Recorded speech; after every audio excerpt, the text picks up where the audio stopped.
well, I know where I was when this was released, but let's talk about you guys. Where was this conceived? Who conceived it? When and where? This isn't that old as the Saturday Night demo was. This was like pretty fast process for us because the demo wasn't that old when it finally got done. But it was pretty much very close, full all parts in the demo that Kasper made.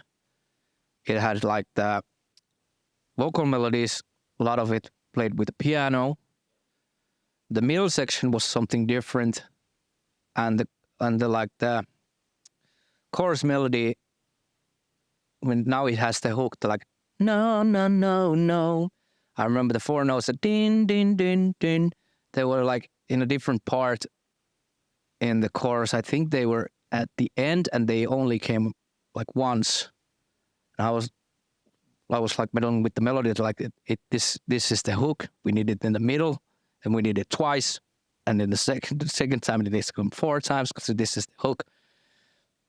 So that changed, but pretty much like the intro and the stuff was already there in the demo. And then the middle section, I think it was something like heavy, like breakdown type of thing in the beginning, like really slow, because there was the like do the bass thing, because I grabbed it there and I was like, let's make this like more EDM stuff, and then I just messed up like some MIDI shit and did some like drum beat that stuff there. So that was basically the middle section. But the other parts, I think the chorus was pretty much the same, and the intro was pretty much the same as it now in the first demo. But yeah, and then the title came from a video I saw on the internet. Can you believe I saw a video? Yes. Where there was like a fish swimming upstream, and the fish was dead. Yeah, it wasn't alive, so it was dead. There was a lot of debate on the title of the song, because even the dead fish can swim upstream. It's pretty much a enormous lyrical suicide. but we were thinking, like, because I think we were throwing around like different versions. Can it be just the dead fish, or can it be just fish or something? I can't remember all the versions we had. But then I remember coming in really late into the game and saying that I think even the dead fish can swim upstream. It's got to be all or nothing. So it's got to be the really long title when everybody is like, "What the hell is the name of that song?" And I wanted that because it really caught my attention when they first pitched it. Like, even the dead fish can swim upstream. I was like, that's a weird ass title, and I love it. And it's too long, and it's too weird, and that's why it works. So I'm really glad. I'm really glad we stuck to that name. Yeah. Yeah, and if it was just only dead fish, then it wouldn't like convey the meaning. Exactly. Exactly. That would just because it's not about just dead fishes. Like what? Or is it? But like, yeah, it did it a long title, but there was a lot of debate about the song title. One reason was that because we sent it to UMK, and we thought like UMK, Uuden musiikkikilpailu, to apply for the Eurovision Song Contest. Yeah, and well, obviously we didn't make it, but. Green shirt fellow won that year. What? He did okay too, Käärijä. Yeah. Käärijä did fine. He was a okay. I mean, he didn't win. Yeah. I'm just saying that. Yeah. Maybe you guys could have done better. but like, I think everybody thought that it's not a good decision to send a song to Eurovision that has dead fish in the song title. So like I remember that was like a big part of the debate, that if we're going to send this to apply with this song, it can't have the dead fish in the song title. It needs to be something else. I remember I disagreed. Well, it could be that you disagreed, but I really thought that. I remember I was alone. But we didn't make it, and it's a perfect title for the song, obviously. But it wasn't just perfect title to apply for Eurovision. So it was an artistic choice, not a commercial one. So to settle the debate, when you're deciding on set lists, when you're at your band rehearsal space, rehearsing music for the shows or whatever, how often do you refer to it as "Let's play Dead Fish," or how often do you say the entire title? It's always Dead Fish. Yeah, or actually just fish or fisu. Yeah, fish. Yeah. Okay. Let's play fish was the dead fish. Yeah, not ever longer than that. I needed to get that confession out of you. Fair We enough. need to save time. We're really efficient. Yeah. We can't say the full title. Yeah, I understand. It is the modern world. Speaking of then the title, let's go to the lyrics. So quite a WTF moment for the title. Yeah, but when you think of it, I think it's like when I saw the video on the internet, I like my immediate thought was like, wow, that's like a perfect metaphor for just like breathing and living your life like you're alive but you're not living type of thing, because the fish is like kind of moving but probably not enjoying.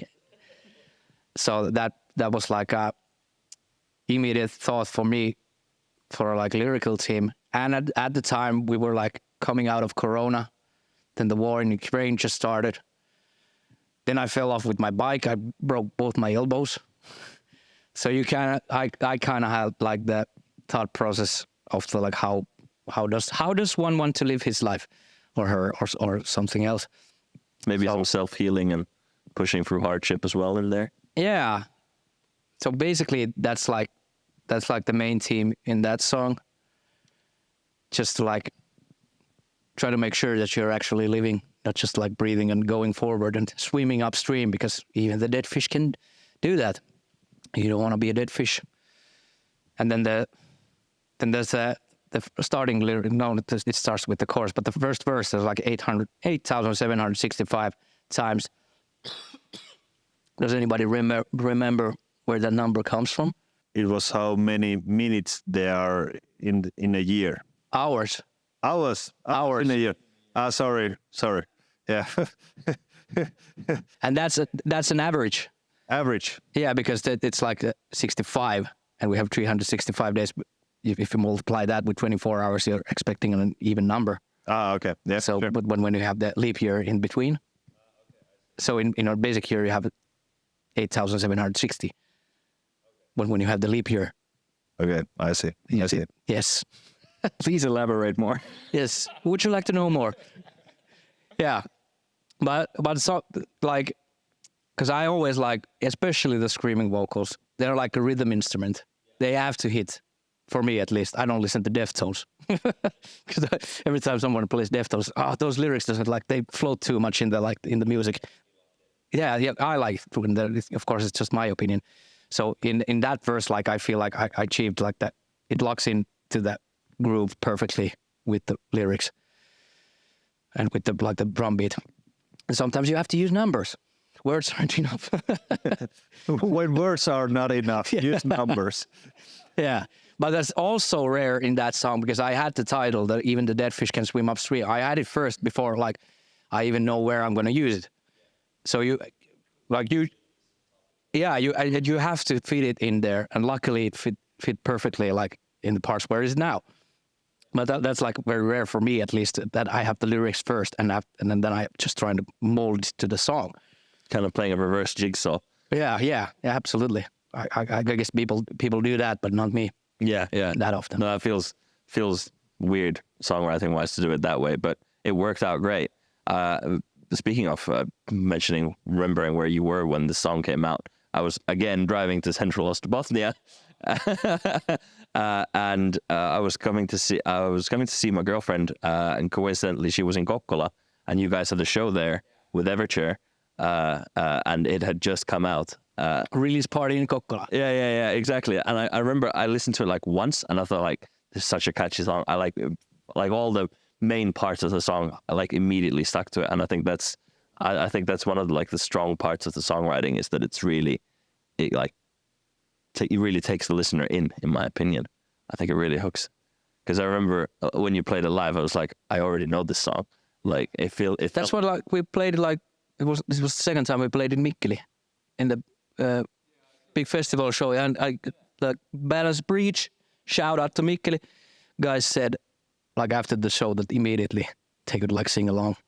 Yeah, it was. I think within 3 minutes you achieve something that, and I can speak on behalf of these guys because they wrote the song, but they within 3 minutes it's a complete package. It's a very original whole. It's a whole thing, but within that there are very different things happening. A lot of stuff is happening. I think it's a really original song. I can't, even though it's really catchy, I can't think of another song that sounds like Even the Dead Fish Can Swim Upstream. Something that springs to mind and drawing a blank on what could be similar to. And I really love the song because it has I think the best qualities in the band's music, because it has both extreme. It's super heavy, and it's my absolute favorite drum song of the EP. It's just about the same super kick-ass drumming in that. And I'm really proud of Petteri for achieving those things. Super nice fills, the double kicks, everything. But also the catchiness, the pop melodies, the no. So I really love playing that as well as listening to it. So we're talking about, go on. No, I mean, as we talked about the catchiness and stuff, but I also remember when we were about to play it live for first time, we talked about, is it going to be such a mess? Because there's so much happening, and if things don't lock up, it's going to be a train wreck. Yeah. But even after the first time playing it live, the crowd was into it so well. I remember how I was pretty much just scared. How I am myself going to even manage, but yeah. It has been very good live song as well. I'm sure. I'm sure. And when I've seen it live, definitely agree with that. It gets both us and the audience really pumped up. So it's a good song. Yeah. Wasn't it in Utopia? Or played it first time? I think it was. I think it was before Mikkeli. The day before Mikkeli. Did we play it? I think it was the Halloween event. But that was after Mikkeli. Yeah. Halloween is after Mikkeli. The manager is saying. I have received Mikkeli was. I've received information before Mikkeli and after Mikkeli. Okay. Well, okay. And before Mikkeli, we played on the rocks with Dirt. Yeah. Yes, and I think that was the first time we played that live. Yeah. And the second time was in Mikkeli. Okay. Yeah. Okay. I guess. Fair enough. Speaking of demos, writing process and things being in place, obviously the drums being quite a big part of this, how much was in the demo already? How much did you have input as a drummer, or is it all kind of... Pretty much was already in the demo. Okay. But there are, if I remember correctly, there wasn't that much double bass going on through the song. Yeah. I do like to add it. Yeah, I like to add it. I like the drum fills are 100% yours. Yeah. And some, as usual. Some bits, some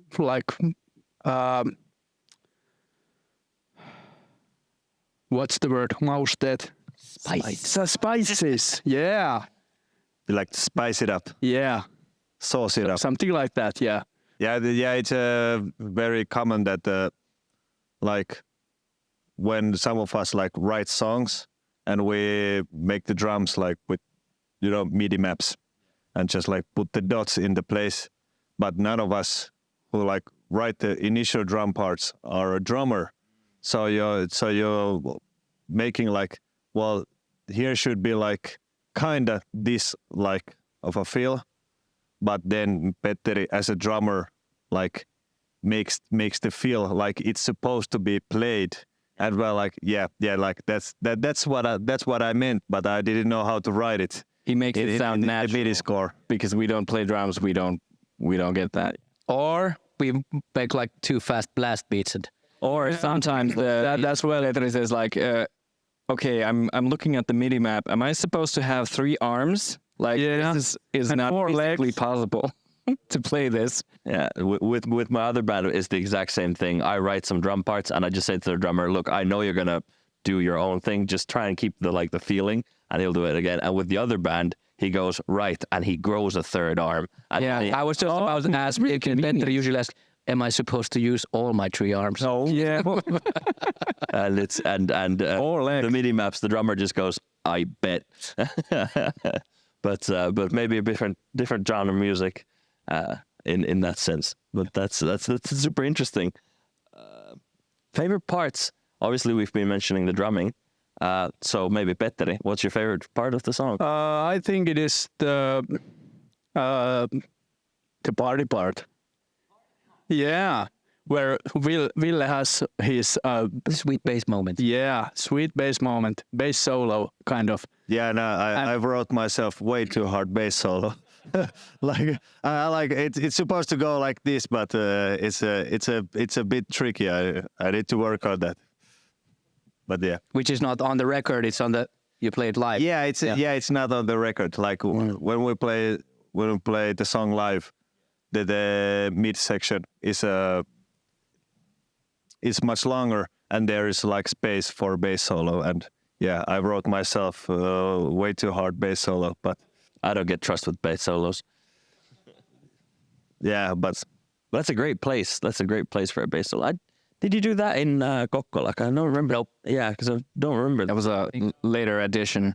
Yeah. It wasn't invented yet. It was just forming. Yeah. He hadn't yet signed the petition of "Can I have a bass solo?" yeah. That's a perfect place. Yeah, that's a long process to handle. Well, yeah, it's a long process to apply for a bass solo, and Yeah. Next one in 10 years. get accepted, and Yeah. But it's worth it. Like Okay. I'll need to contact the authorities. yes, you should definitely apply for a bass solo. Okay. I'll think about that. All right, Maron, what's your favorite part of the song? My favorite part is definitely after the intro, the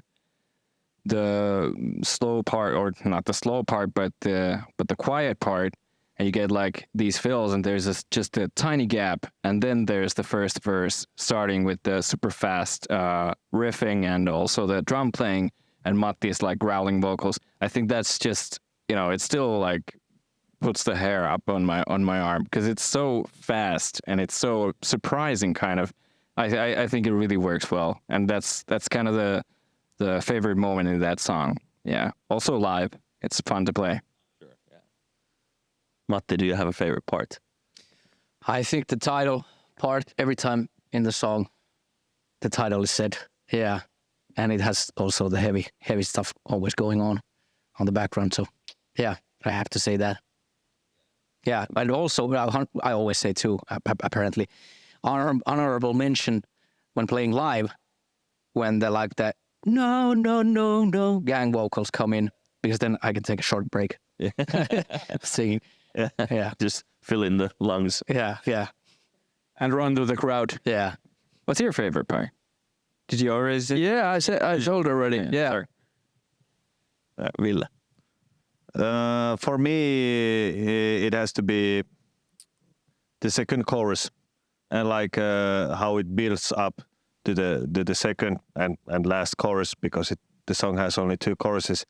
But yeah, I like the build up, and when the chorus like kicks in, it's a super tasty moment, and especially live, I feel like super pumped in that moment, and like head banging, and the crowd is all warmed up, and they get to enjoy the last no's.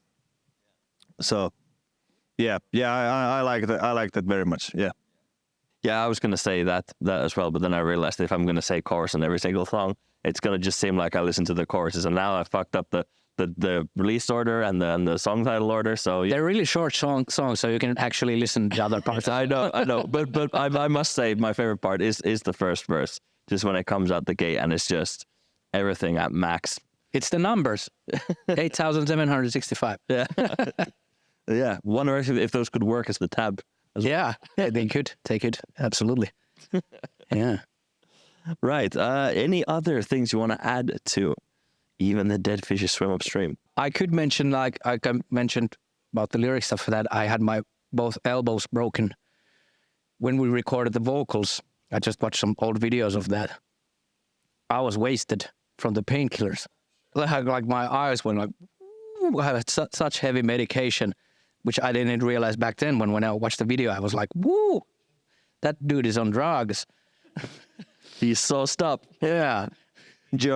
Enjoying, yeah.